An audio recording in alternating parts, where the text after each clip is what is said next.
Saya menambahkan satu konsolidasi dari 4 tongkat ini di dalam kehidupan perjanjian lama menuju ke perjanjian baru. Coba kita melihat, tongkat Musa punya otoritas yang luar biasa, mewakili kuasa Tuhan, didelegasikan kepada manusia untuk membebaskan tawanan dan sebagainya. Itu tongkat Musa. Tongkat Harun merupakan pilihan Tuhan, anugerah Tuhan dalam bidang pelayanan, keimanan. Ini mewakili kehidupan baru dan legitimasi ilahi. Tongkat Harun yang bertunas ini bukti bahwa Tuhan itu yang memilih siapa yang melayani dia dan memberikan kehidupan yang luar biasa. Tongkat Yakub bicara tentang proses di mana kita bergumul dengan Tuhan, mewakili satu titik berjalan bersama dengan Tuhan sampai dengan keberkatan, bahkan sampai dengan akhir hidup kita.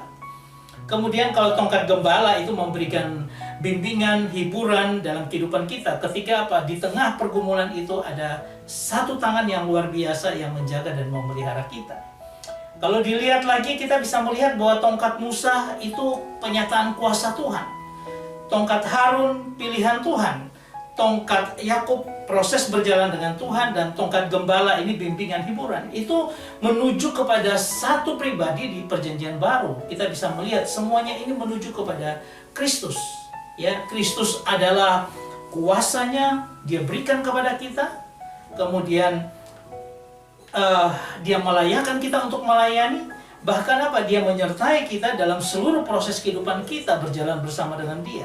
Bahkan di tengah kehidupan kita ada penghiburan yang nyata yang Tuhan berikan dalam hidup kita. Kalau kita bicara lagi tentang Musa itu power, kuasa, Harun itu fruitness, artinya buah yang hadir dalam kehidupan kita, dalam pelayanan kita, Tuhan sebagai sumber kehidupan.